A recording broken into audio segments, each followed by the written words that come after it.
10 ఏళ్ల పాటు అధికారం చెలాయించి ఓ వెలుగు వెలిగిన 5గురు ఇప్పుడు మ్యూట్ మోడ్లోకి వెళ్ళిపోయారు. అలాగని వాళ్ళేమైనా ప్రతిపక్షంలో ఉన్నారా అంటే అది కాదు.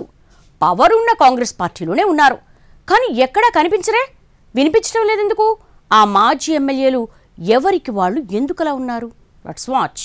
ఉమ్మడి ఆదిలాబాద్ జిల్లాలోని 10 అసెంబ్లీ సీట్లకు గాను 9ని గెలుచుకున్న బీఆర్ఎస్ 2023 ఎన్నికల్లో కేవలం 2 స్థానాలకే పరిమితమైంది.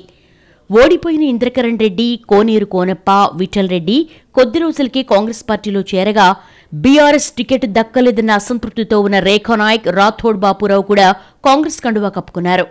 కానీ పార్టీ మారాక వాళ్ళెవరూ క్షేత్రస్థాయిలో కనిపించకపోవడం ఇప్పుడు జిల్లా రాజకీయ వర్గాల్లో హాట్ టాపిక్ అయింది.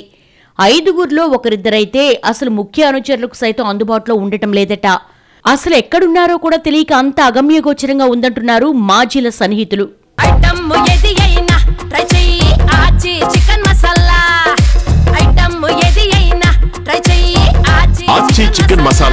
ఇంద్రకరణ్ రెడ్డి బీఆర్ఎస్ హయాంలో 2 సార్లు మంత్రిగా పనిచేశారు.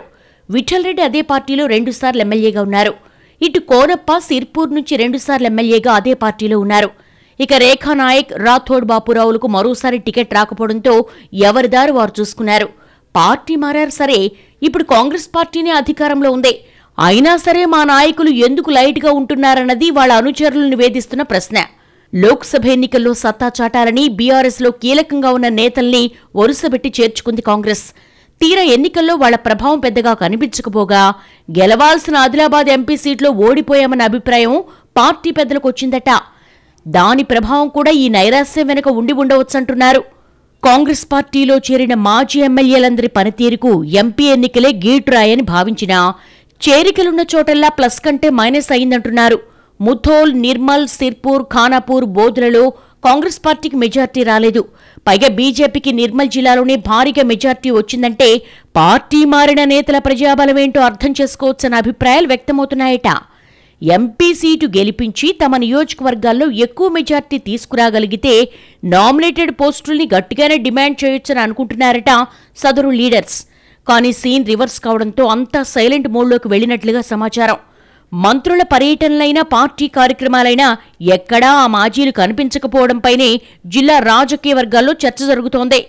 అదే సమయంలో ప్రజాబలం విషయంలో వేసుకున్న అంచనాలతో పార్టీనే వీళ్ళని లైట్ తీసుకుందా, లేక ముందుకు రావడానికి వాళ్లకే ముఖం చెల్లడం లేదా అన్న చర్చ జరుగుతోంది. అదే సమయంలో మరో వాదన ఉంది. కాంగ్రెస్ ఎమ్మెల్యే ఉన్న చోట వీళ్లతో పనిలేదని, అలాగే గెలవని చోట ఎలాగూ ఇన్ఛార్జీలు ఉన్నారు కాబట్టి ఇక ఈ జంపింగ్ లీడర్స్తో పనే ఉందన్న వాదన సైతం పెరుగుతోందని అంటున్నారు. కారణమేదైనా ఒకప్పుడు హంగు ఆర్భాటంతో హల్చల్ చేసిన 5గురు ఇప్పుడు ఒక్కసారిగా మౌనముద్ర దాల్చడం ఉమ్మడి జిల్లాలో చర్చనీయాంశమైంది.